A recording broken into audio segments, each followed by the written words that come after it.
que era o famoso cavaleiro medieval e o que o diferenciava dos demais guerreiros contemporâneos da Idade Média. E é importante lembrar que a Idade Média durou quase 1000 anos, pelo menos na datação tradicional do medievo, e ela teve, digamos, vários guerreiros: milícias de cidade, mercenários, homens de armas, camponeses com armas, revoltosos, cavaleiros e também hordas e hordas de guerreiros bárbaros. Sim, a Idade Média começa como uma era bárbara. Não podemos nos esquecer que, quando a Roma Ocidental cai, quando toda aquela parte do que é a França atual, chamada de Gália na época, cai para os francos, para os visigodos, ostrogodos, burgúndios, e quando o que é hoje a Inglaterra cai para, primeiro, os povos celtas que lá viviam e depois para os saxões, devemos lembrar que esses eram os povos bárbaros, os chamados povos bárbaros pelo Império Romano. Eu não vou entrar aqui no mérito de que se era correto ou não chamá-los de bárbaro em termos pejorativos, etc., mas é notório que esse tipo de invasão, esse tipo de aculturação que foi ocasionado pela invasão desses povos bárbaros foi imprescindível para o desenvolvimento militar e as classes guerreiras na Idade Média. A concepção do guerreiro, a concepção do cavaleiro, a concepção do nobre guerreiro. Então, os povos bárbaros são imprescindíveis para entender o que era o cavaleiro medieval. É claro que o Império Romano do Ocidente também não é algo para se deixar de lado. Devemos lembrar que as formações de batalha, que várias técnicas e modos de luta foram preservados durante a queda do Império Romano do Ocidente. Portanto, vários tratados militares usavam de táticas romanas, conselhos romanos, e eram preservados de fato durante todo o medievo para todo nobre ou líder militar ler esses tratados e entender como funcionava a guerra, entender como funcionava uma batalha.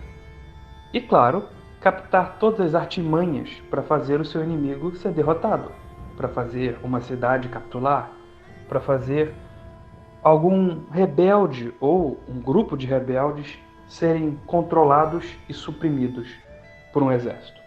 E tendo essas informações em vista, é necessário dizer mais uma coisa. A intromissão dos povos bárbaros na Europa Ocidental causou um distúrbio, uma mudança em certas concepções de se encarar a propriedade. Eu não sou um economicista aqui, até porque eu creio que essas mudanças são ocasionadas pela mentalidade e não por conta de algum fator econômico, necessariamente. Essa fusão ou essa destruição cultural entre o Império Romano e a barbárie causou uma anomalia do que era considerada uma propriedade privada e uma propriedade pública. Não havia noção de propriedade pública para os bárbaros, por exemplo. A propriedade pública era confundida com a privada. Portanto, quando um bárbaro era um lorde, um senhor de terras, ele era dono de todas as terras, e não apenas da terra que ele possuía. Não havia o ager publicus, que em Roma era a terra pública. Ager, lembre-se que a agricultura vem daí, terra, campo. Não havia isso. Não havia um terreno público para o cultivo, pelo menos no início da medieval, evidentemente. Durante os últimos anos do século V e os primeiros anos do século VI. E então, cada chefe bárbaro, cada rei bárbaro, ficava numa terra e a defendia, criando assim uma elite guerreira. Uma elite que, claro, era justificada pela espada. A espada tomava a terra, a espada tomava as cidades, os campos, os portos. E essa espada controlava as vias de comércio, controlava as igrejas e exercia um controle ou uma influência enorme em toda a sociedade. É claro que controle talvez seja uma palavra muito áspera e dura aqui. É evidente que muitos bispos, como por exemplo São Gregório de Tours, tiveram seus atritos, mesmo quando os bárbaros já estavam cristianizados, com seus senhores. E havia uma certa tensão entre a igreja e o poder não clerical com respeito à autoridade, com respeito de paradigmas de certo e errado, moral, mas isso não vem ao caso. O que importa é que os bárbaros tomaram o Ocidente romano e acabou criando-se uma nova perspectiva de terra e de propriedade. A nobreza europeia nasce aí. A nobreza europeia é a fusão do que se entendia como um notável romano e de certos nomes e conceitos que se preservaram, como por exemplo dux, que vai se tornar o nosso duque, apesar de dux não ser um duque necessariamente, um dux romano não é um duque medieval de forma alguma, e, por exemplo, um príncipe, ou príncipe, no latim mais velho, que em Roma significava o primeiro dos cidadãos, e na Idade Média vai basicamente significar um senhor, um príncipe. Não necessariamente essa palavra se refere a um herdeiro ao trono ou filho de um rei. Não. Príncipe é um lorde, é um senhor. Lembre-se de Maquiavel, o príncipe. Ele não escrevia aquilo ali para filhos de reis ou filhos de imperadores. Ele escrevia para todo o nobre, para todo o senhor. Enfim, o mundo bárbaro é uma das nascentes do mundo medieval.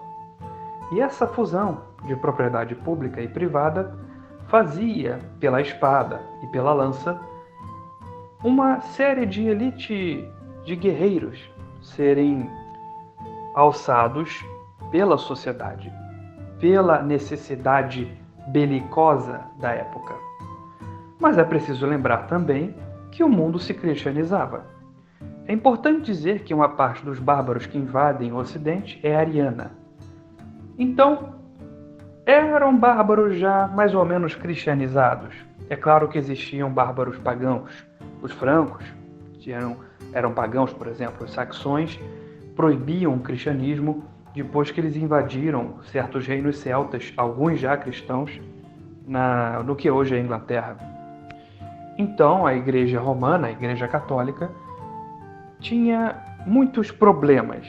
Se antes ela era a sé oficial do Império, seja no Oriente ou no Ocidente, era complicado você ter um cristianismo herético, que era o arianismo, entrando no que seriam terras romanas, e ter hostes e hostes de pagãos entrando e queimando, pilhando, invadindo, incendiando igrejas. O cristianismo ele tem certos problemas nessa época, mas a igreja sobrevive e a igreja, mais uma vez, dobra a espada. Esse termo, dobrar a espada, vem de Daniel Hopes, quando fala que a igreja dobrou o Gláudio romano. E a igreja, pelo menos de novo, dobrou a espada bárbara, criando assim a cristianização dos povos germânicos. Os povos germânicos foram convertidos e, portanto, toda a sua simbologia, toda a sua ligação com o mundo mágico e o mundo pagão teve que ser convertida ao cristianismo. Ou elas eram adaptadas e deixando de lado a sua essência pagã, ou elas eram obliteradas por conta de dissonâncias para com a fé católica ou dissonâncias para com a ortodoxia. De fato, a bruxaria e outras ortodoxias e heresias que apareciam na época são frutos da fusão do cristianismo e do paganismo. Por isso que certas heresias têm similaridades com o paganismo, como alguns tipos de bruxaria. Logo, essa nobreza belicosa, esses guerreiros que eram os líderes políticos, que se validavam e que existiam em suas próprias mentes e em seus próprios atos para a guerra, se cristianizaram, se converteram ao catolicismo. E todas as suas ações foram também submetidas a essa conversão. Com o passar das gerações, e, é claro, haverá uma diferença gritante entre os primeiros convertidos, por exemplo, do século VI para com convertidos do século IX ou do século XIV. O catolicismo ele vai ter sua pulsão e sua influência de modo diferente nessas épocas, porque uma sociedade recém-convertida, ou com pelo menos a sua elite recém-convertida, é consideravelmente diferente de uma sociedade completamente convertida 300 anos depois. Então, na influência da religião, no imaginário, na mentalidade, nas ações dos homens, será consideravelmente diferente. Contudo, a Igreja, a fé cristã, abarca o guerreiro, abarca o cavaleiro. E todos os símbolos do cavaleiro serão símbolos ou totalmente cristãos, ou muito próximos e com referências diretas e indiretas ao cristianismo. E essa é a minha introdução do que eram os cavaleiros na Idade Média. É assim que eles surgem no mundo. É assim que eles começam a ser forjados pelas situações históricas e sociais da época deles. Mesmo eventos que os precederam, ou que eram totalmente avessos à ideia de cavalaria na Idade Média, como por exemplo na Roma, são muito preciosos para a existência da cavalaria, da ordem da cavalaria.